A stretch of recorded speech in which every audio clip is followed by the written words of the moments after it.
Hello, we are back for the remainder of Chipper's Corner here at Heroes and Hooligans. I am so sorry for the technical issues earlier, y'all, but I'm so happy. Started muted again. One of these days, I'm going to make it not happen. One of these days. But we are back with the remainder of our Chipper's Corner here at Heroes and Hooligans. So sorry for the technical issues earlier. Should not happen again today, at least. Let's go ahead and just jump right into things. While offline, I got a little question from the audience as to what I think the most important aspect of world building is. I do personally think the most important aspect of world building is to leave gaps for your players to fill. Give them space to make this story feel like their story. For instance, in Eberron,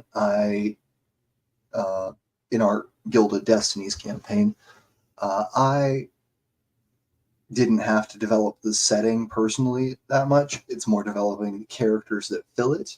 But I talked to our party about, okay, what are your goals? What is your character's personality like?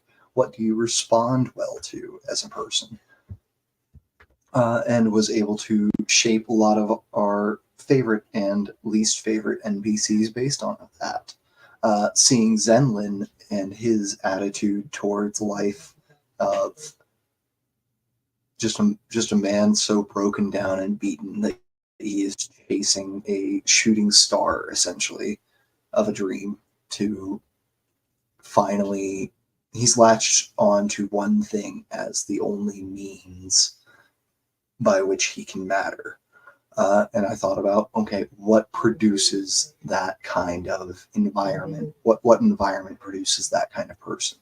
And that's how we started to develop the character of Zenlin's mother, the cold, distant matriarch of his clan, who views him as a disappointment.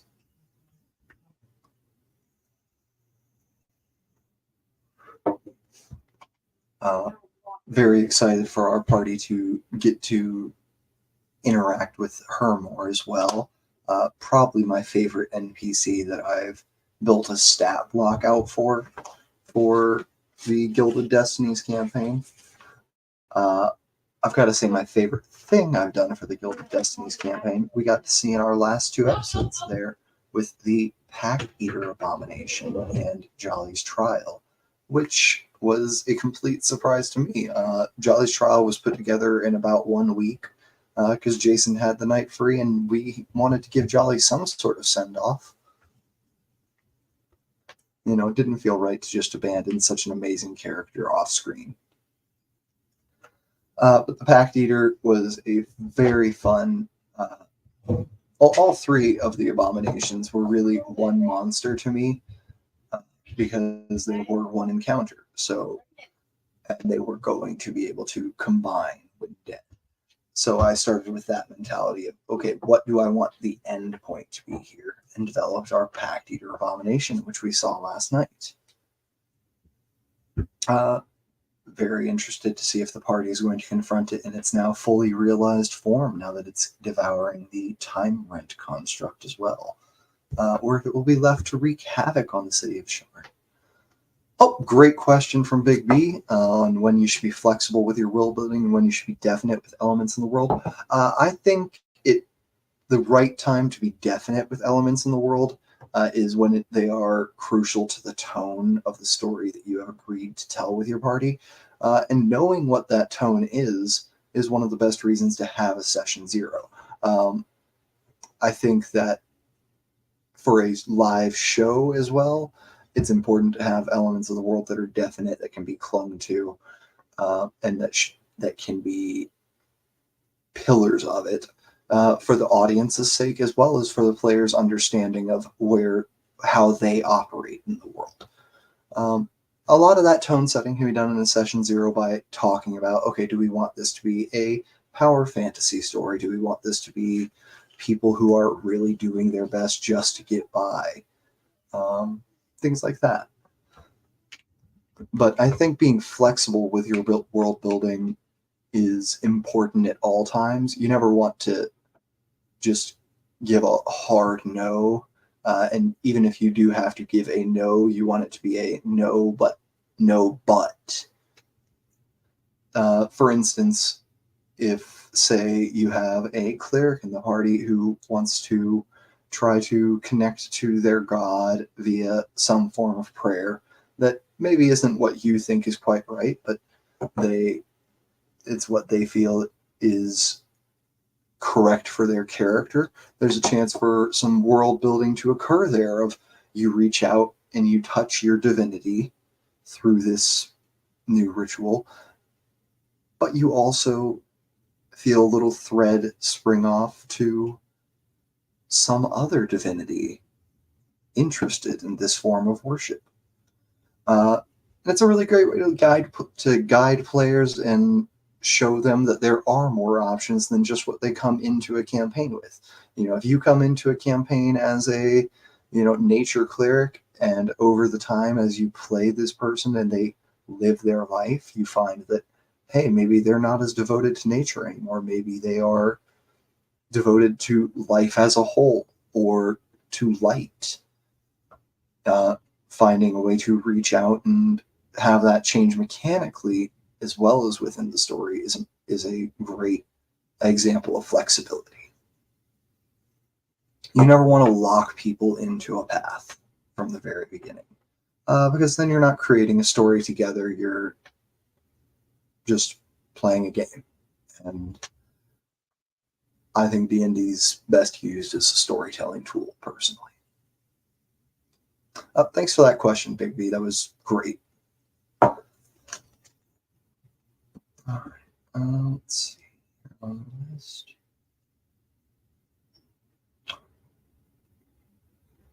Ooh, very fun. I've got a question here about mechanics as a storytelling technique, which is one of the things that excites me most about systems outside of D&D. There's a lot of independent systems that do this very well. One from Big B, our commenter here, Yulfe, is amazing for the integration of story into mechanic. Kids on Bikes is great with it, where even if there is an issue, you are always failing forward and taking on adversity in order to tell a story.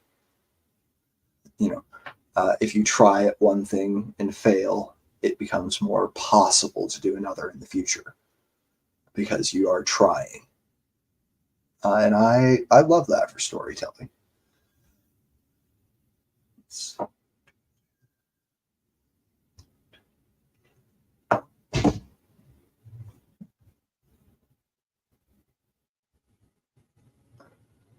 see. We've got here.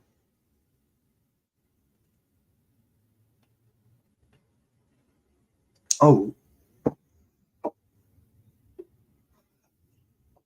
thanks again, Big B. Writing a plot-centered story. How does writing a plot-centered story and a character-driven story change my approach to world building?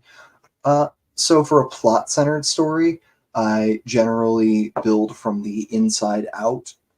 If there is a specific plot, which I don't personally do a lot of. I don't write a lot of plot-based stories, just because it's not my natural approach. And it usually ends up being a grab the MacGuffin and run story, to be honest. But writing a plot-centered story makes it so that I have to consider making a story that any group can fit into. If you aren't developing your characters first, you just have this story where people can slot in. I think it's very important to make it feel like somewhere anyone can fit in for that story. Because again, you don't want to just completely shut something down. You don't want to say, well, actually, I just don't think that you can play a rogue in this because someone sneaky would have no reason to be here. It's okay. Well, let's find ways and angles for anyone to fit in. Writing a character-driven story, my approach to world building is much more of what will people find interesting to interact with. Uh, what kind of again, it all goes back to what kind of story we want to tell. Do we want to tell something lighthearted about, oh hey, let's go out into the forest and we'll gather some treasures and we'll gather some gold. I've got a long running campaign, home campaign, where we just do essentially a farming sim every session. Uh, and it's a ton of fun, and it's some of the best character roleplay I've ever seen. Shout out to the gang. But that's a very character driven story because it is about these people's development as people rather than their impact on the world as a whole.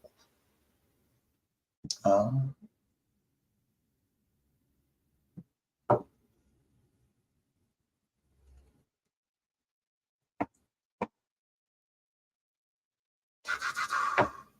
all right. I think another important thing to consider about character driven stories versus plot centered stories uh, is that with a plot centered story, there's not as much room to branch off. In my experience, most plot centered stories don't have massive subplots that don't tie back to the main plot. In a character driven story, similar to our Eberron story, you're going to have all of these things that are happening in the world where Resnor's old friend is working with a group of Drollmite uh, revolutionaries, and Cocola's mom is trying to take out the mayor because she wants her people to have control over that region of the world.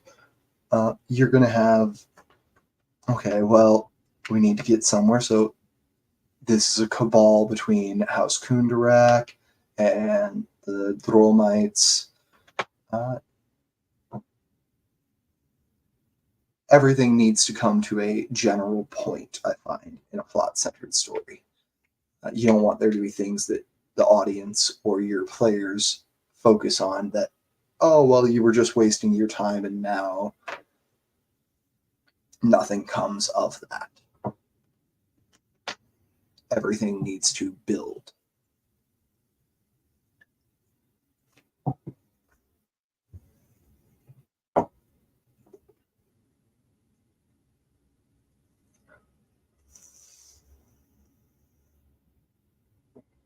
All right.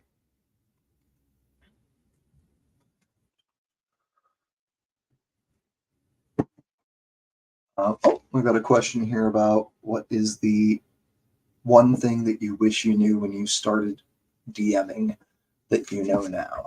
Um, it's important to be able to read your own handwriting. I love our online tools. I love all of my tracking tools that I use with my virtual DM screen. It's a lot easier and a lot faster for me to write the number 23 than it is for me to switch to the correct tab, click on it, uh, and lower a thing's HP. So it's very important to be able to read your own handwriting. And if I'm just writing notes out, I personally need to write on paper at first because I'm not writing an essay. I am making a massive web of essentially red string. It looks like a conspiracy board for the first 3 hours of work on any setting or plot development or anything. Uh, and I think actually the first, like the real piece of advice that I wish I knew when I first started DMing, uh, that was years ago. I'll go with when I first started DMing semi-professionally. We'll go with that. Not everyone is going to be happy with every decision you make, and sometimes you need to make a decision and talk it back after the game. You can't let things get bogged down in 30 minutes of debating rules and not play for half of your time.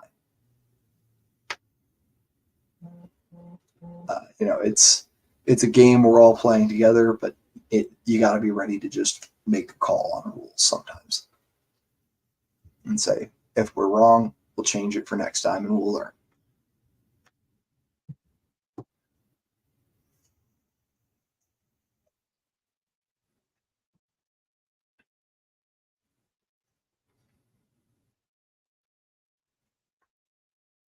Let's see.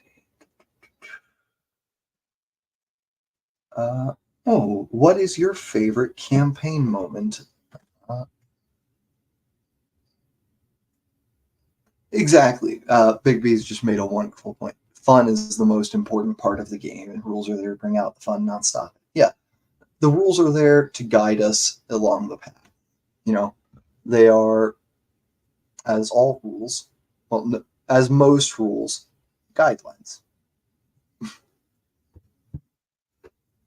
But yeah, my most memorable campaign moment, oh goodness, I think was probably my first session in Delirium Season 1, when we were exploring Gopher's tunnels, um, and I, not having watched the earlier episodes of the campaign, had the jaw-dropping shock of my life when I realized we were fighting the beings from the Hundred Acre Wood. I loved it. It was hilarious, heartbreaking, and just great for me. I was having a great time playing with Holy and Don and the gang. All amazing players. Uh, Close second has to be when I played last night over on Streaming Rainbow, and did Best Last Summer Part 1. Uh, it was just an amazing night. I have never felt such camaraderie with a group of performers in the first 3 minutes of being on camera with each other. Uh, our behind the screens chat was blowing up from the second it existed. Amazing performers, amazing people. I urge everyone to check it out.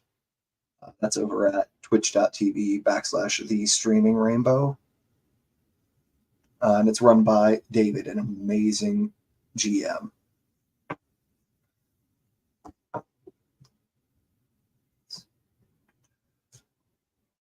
Ooh.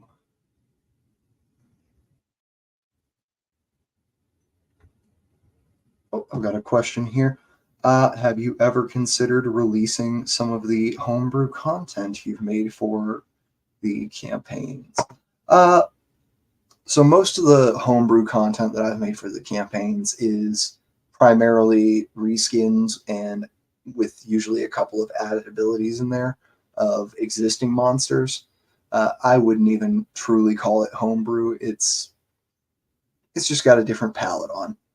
Uh, but no, I don't think releasing homebrew piece by piece is something that's in the plans. But I'll never say never.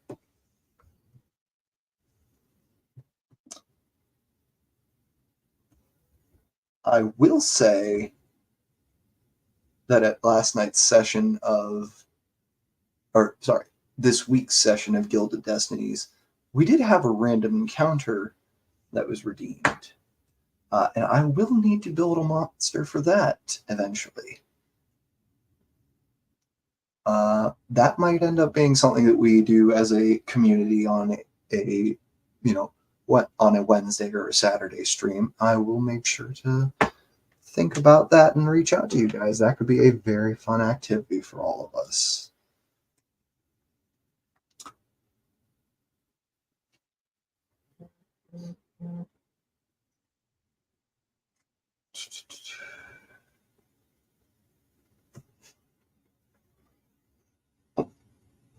So I already talked about this a little. Favorite What is your favorite monster? this might just be a recency bias. My favorite monster right now is the Pact Eater Abomination. Uh, Full time though, I adored purple worms in the D&D 3.5 edition, and I think my favorite fantasy or cryptozoological monster altogether. Oh goodness, that is a hard pick. Um, I love Kelpie mythology. Uh, just anyone who is willing to get on a random water horse, both is making enough mistakes that they don't deserve to drown, but they've earned it. Like, it's understandable that it happened, and is also 100% just as impulsive and dumb as me. Love Kelpies. Would 100% die by Kelpie.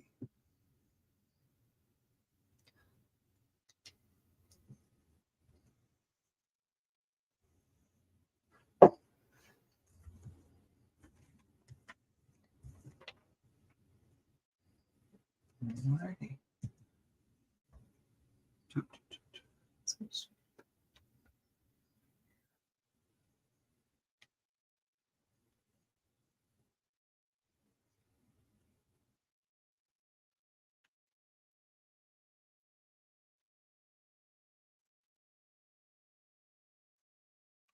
All right. Let's talk a little bit about character creation, actually. We haven't done much of this. Uh, Character creation to me, character building is my third favorite hobby. I love doing it for so many systems. If you go through my phone, I've got 120 gigs of storage, and let me check. 58 of those are filled with character sheets from different systems, some of which I've never actually played the system in. Uh, but I love character creation. I come at character creation with the idea, again, I'm just going to repeat myself over and over, of what story do I want to tell, and what mechanically helps me tell that story. Uh, and that always springs from me from a place of emotion. I pick an emotion that I have felt in the past week or so, and decide what will evoke this emotion in me while I play. So we'll go with Daruk. Daruk was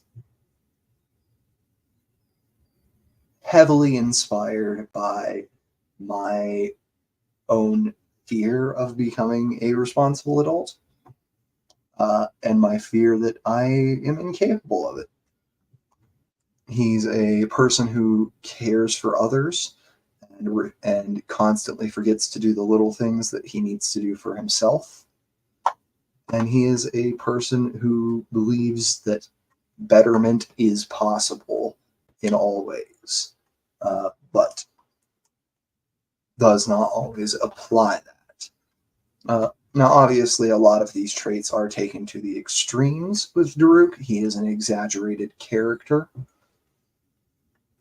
but I think at least anytime I've made a character, there is a little piece of that character that is like how a stained, like viewing something through stained glass. That character is a stained glass window, and I am standing on the other side of it. There is a distorted self-image in in all of my PCs that I play.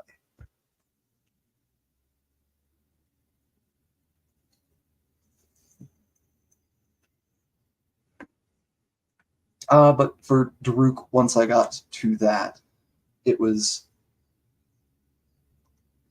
how do I show this and not have this character just be sad and lonely all the time.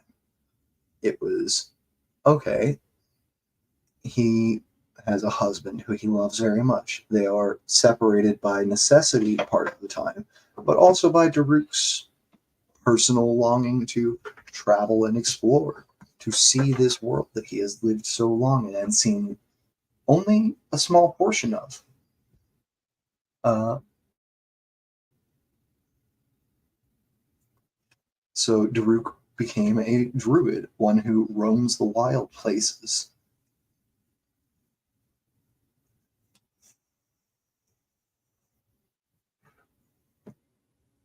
All right. Nice. Uh, let's go ahead and check that.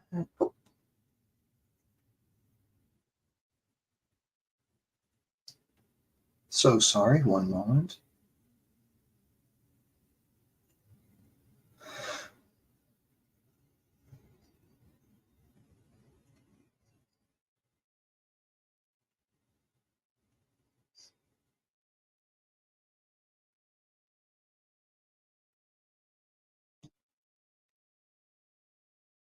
All right. Oh, we have a question here. What is the most unexpected direction your players have taken in a campaign, and how did you adapt? Uh, so I've told my players this quite a bit. I am shocked that they have not explored the depths below the tower more. I truly, truly believed that it was going to happen about 6 to 8 sessions ago.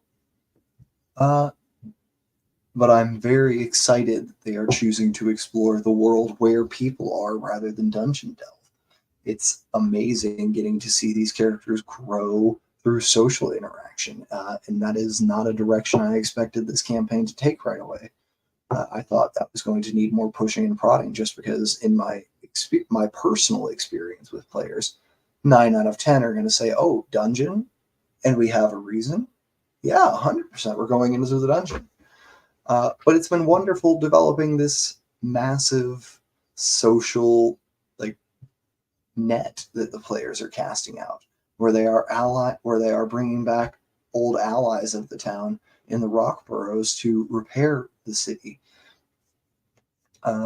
or they are forging tighter bonds with their family and becoming more and more involved in the city government. Jillian stepping up as someone who protects others and who cares for others to lead this city full of people that she's maybe over the course of her life spent 3 months in is amazing to me. Uh, and to see Cola and Jillian really work hand in hand over this campaign and see that childhood friendship be put out into the world that's in their backstory is just so fun. And if they'd followed the path that I expected them to, we would not have gotten any of that. Or at least we wouldn't have gotten it until later. So it's nice to have these characters more fully fleshed out because I was wrong, and I've never been happier to be wrong about what my players are going to do.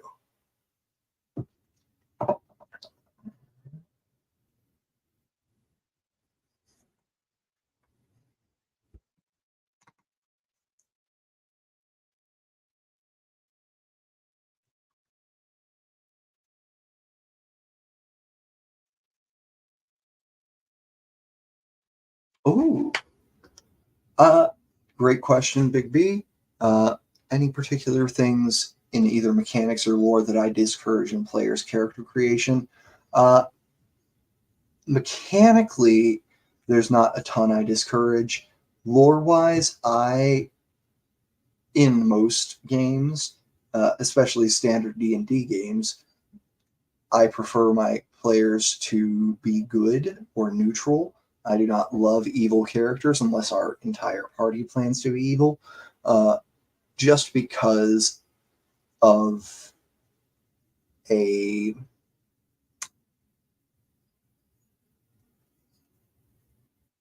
lack of love for interpersonal conflict on a high moral level that I have for parties.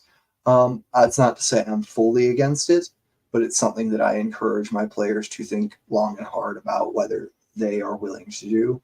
And I do put it up to a party vote. If the party does not agree to have a character who is so opposed to the morals of the rest of the party, uh, it's not something we're going to do. We're here to tell a story together, and we're going to tell a story that everyone will enjoy telling.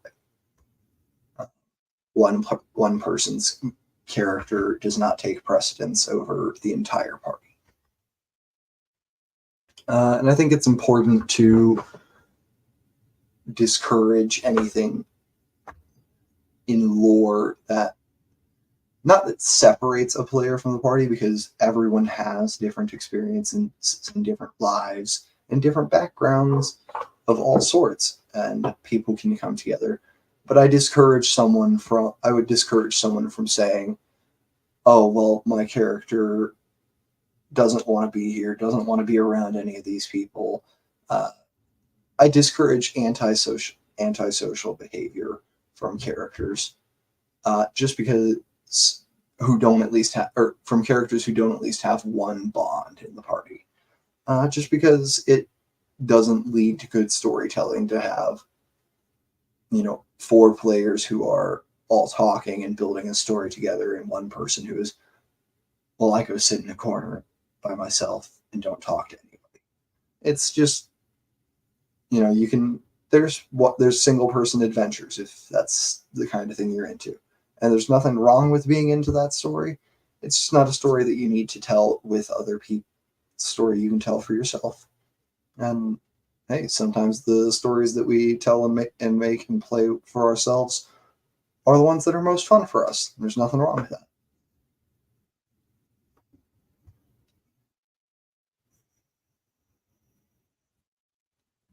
But I think the beautiful thing about TTRPGs that are played with others is that everyone is enjoying it.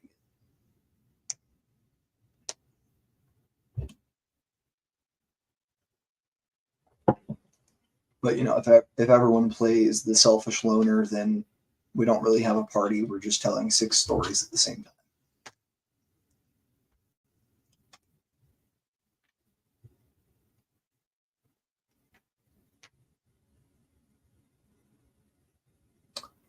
Uh, yeah, I can't say there are any particular mechanics that I can't think of any mechanics that I discourage in character creation. I love creative mechanics, and I love reflavoring mechanics to fit into a character's personal lore or the lore of the world. Uh, I've had people play, uh, sentient pile of ooze that we've reskinned as, okay, sentient pile of ooze. Closest thing to that would maybe be a water genasi with the flow and the acid based cantrips. And yeah, you're shaped like a sentient pile of ooze. You're still small size. The flavor's free. The rules are, as said earlier, are there to bring out the fun, not stop it.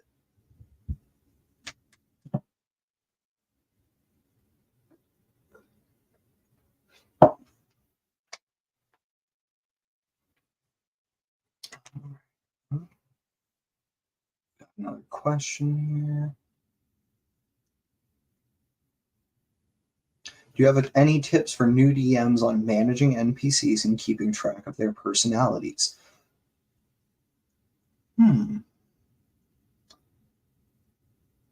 That is a good one.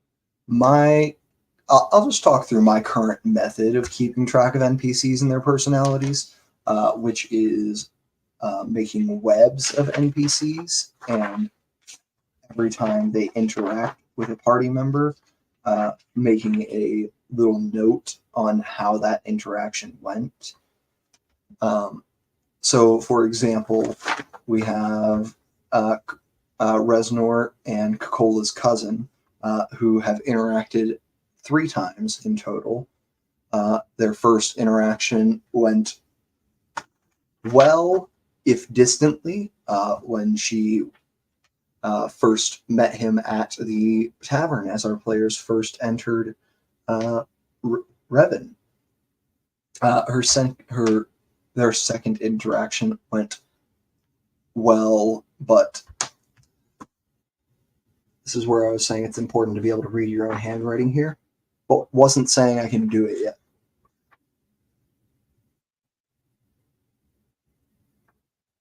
Went well, but was rushed. And then their third interaction went very well and was in a celebratory mood at the mead hall where they had their meeting/date.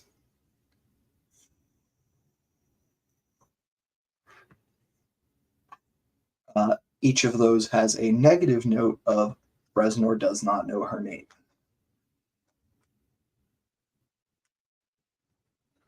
But that reminded me that she is a kind but bit bashful, bit nervous person. Because I was able to recall how those interactions went. I was able to recall who I was playing in those interactions, I guess would be the most important thing.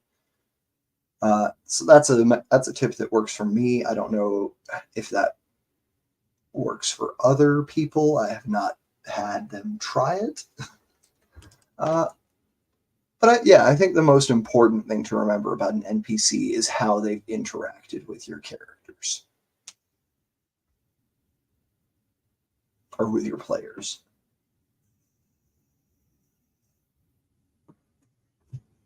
Can you share some tips for creating engaging and memorable NPC?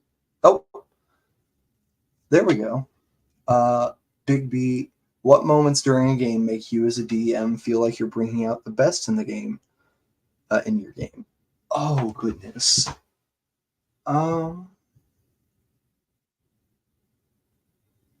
So the moments during a game that make me as a DM feel like I'm bringing out the best in it are the moments where I can see my players feeling real emotions about these fictional characters. For example, the last 15 minutes of every session with Julian Coca-Cola. I always feel like I'm bringing out the best in it because I know that as soon as we go off our live, Juli's going to curse me personally out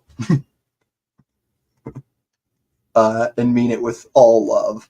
But yeah, if I'm making my players feel something, whether that's joy, excitement, fear, anger, in game and out of game, I feel like I'm doing the best that I can with my storytelling at that point. Because stories come down to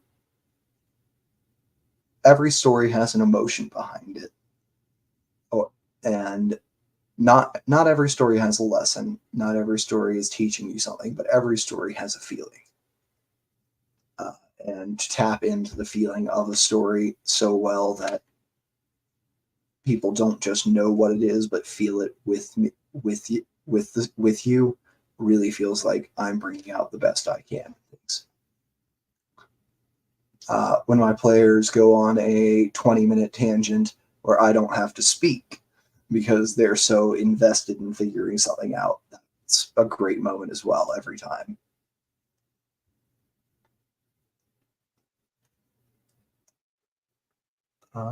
We've got how do you handle player character deaths in your campaigns? I think we'll keep that one tucked in our back pocket because we haven't had it come up yet. I will say a little bit about it. I think it's important in the D&D system and systems where characters do not die immediately but have a chance to save themselves to make that pressure feel real and make that pressure mount. So I think it's important to, if a character's down and making death saves, not just, hey, roll your die and we'll move on, but to engage them. What do you think of as you come this close to death?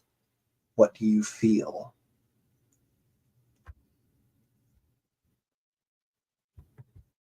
But deaths themselves, those differ in every campaign. Uh, I've played in some campaigns where they're absolute meat grinders, and it's appropriate to take your character sheet and just add a junior at the end of your name and say, all right, my son shows up and takes over. I've played in campaigns where one character died, and the focus of the rest of the campaign was getting them to somewhere where they could be resurrected. And I've played in campaigns where we've just said death doesn't happen. You know, I think again, it goes back to the story you're trying to tell. Uh, Death does not have a place in every story.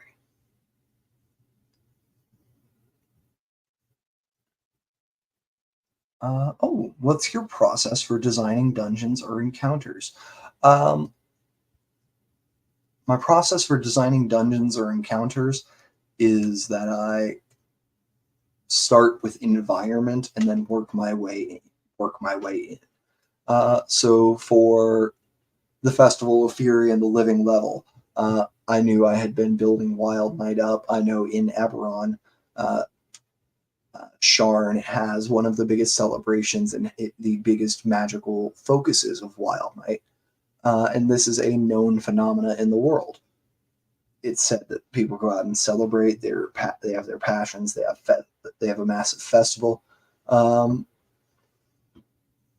and I know we had the great houses who are independent of Sharn, but have great influence and power there. Uh, so I thought, what better time for an execution than at a public spectacle? The living level was developed whole cloth by me, not Eberron canon, only canon to Gilded Destinies, uh, because I love the idea of city druids. You know, there are creatures in nature, even in the most magical and developed city in the world. In fact, there's more because there is more density here. There is so much more space than there would be if the land was still flat. So of course there are druids who watch out for the nature and the balance in and under the city. And of course they're going to want to be comfortable and have created a place where all sorts of nature can run free here in the city for themselves.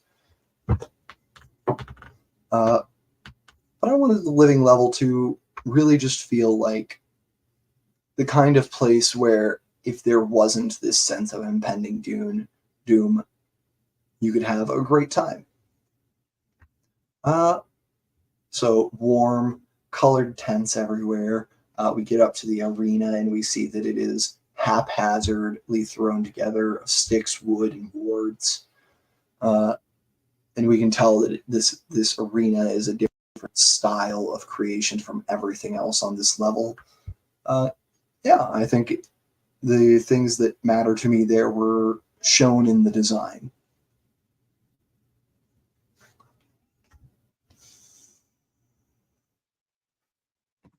Uh, Once I've developed that physical layout of the encounter, then I think about, okay, what would be an interesting mechanic for this? For example, being able to enter the ring from anywhere in the arena at the Festival of Fury, but only being able to exit via those spaces above the ladders, having two guards on every ladder who are prepared to block their way down.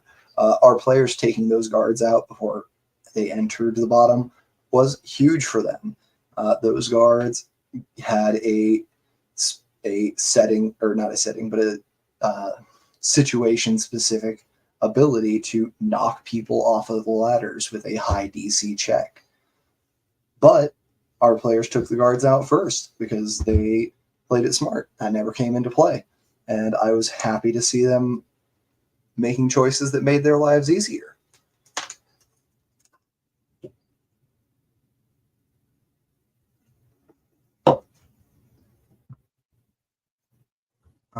How do you balance creating a challenging adventure without overwhelming your players? Um, Gosh, I can't recall. I'm going to look this up because I need to credit someone for this. There's a concept known as the quantum ogre, which is an enemy who both does and does not exist. If your players are fighting a bunch of goblins and absolutely trashing them, okay, the ogre is now visible and it is present. If your players are rolling five nat ones in a row and these goblins are critting on them, the ogre does not get revealed because this encounter has already gone to far more difficult than you expected it to be. Uh, so I would say don't put everything on the table all at once, is my tactic for that. And make sure there are multiple win options. Make sure getting away is a win option. Make sure that there's create encounters where the objective isn't just kill the monsters. It's okay. We need to shut down this ritual. Oh, bye, B. Great to see you. Take care. People, go check out Yulfe on Drive Through RPG. That's YL apostrophe FE. Big V's a big friend of the channel, and we love him a lot. All right. We're coming up on an hour here. I think we're going to cut in about 9 minutes. But if anybody has any last minute questions, feel free to send them in the comments, send them in the Discord. If not, I'll keep talking about quantum ogre theory because it's amazing. Where does this come from?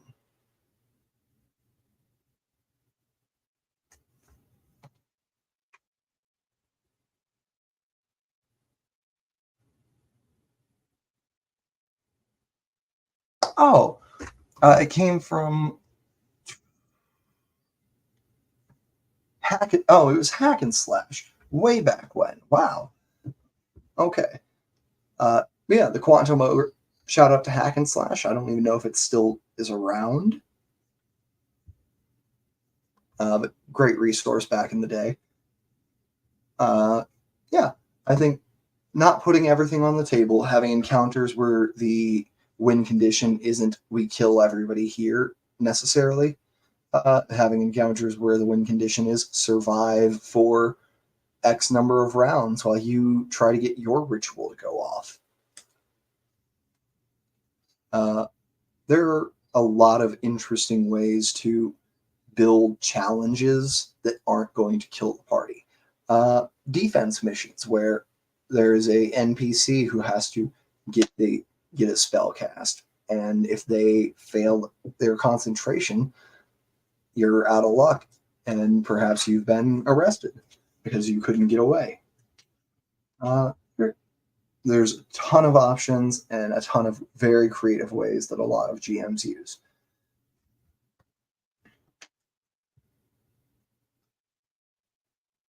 Hmm. How do you handle player conflict within the party? Uh, I would say this is where you have to make a distinction between player conflict and character conflict. Conflict between characters is great, it's good development, as long as it is conflict that is being used to tell more of the story. Conflict between players, and as long as the character conflict is both sided, both players agree that it is okay to have this argument or this fight. You can see an example of that in our most recent episode of Delirium, where Daruk and Celine have a little bit of a spat. But player conflict in the party, I believe, needs to be dealt with through open communication. If it is one-sided, that needs to be absolutely. I mean, it should be shut down no matter what. but it needs to be spoken about, not ignored, and it needs to be handled through open and honest communication. You got to talk to people. We're all adults. If you're not an adult playing this game, you're playing with your peers or your friends. You got to speak up for yourself, and you got to speak up for others. It's not okay to just let that go on. And it's okay to, if there is a player who is intentionally causing conflict and is unwilling to find a way to come to peace, that's not someone that, at least in my opinion, that's not someone I want at the table.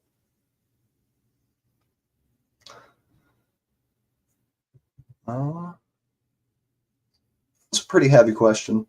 I think that's a great place for us to end it. Please check us out on Monday night with Delirium. We are going to be back on the edges of the mountains, approaching the Bone Trader's house. Thursday night, we'll be playing Gilded Destinies, the campaign set in the world of Eberron, run by yours truly. And starting Friday, April 5th, we'll be playing Concentricity, Echoes of Eden. Catch you next time. Bye-bye.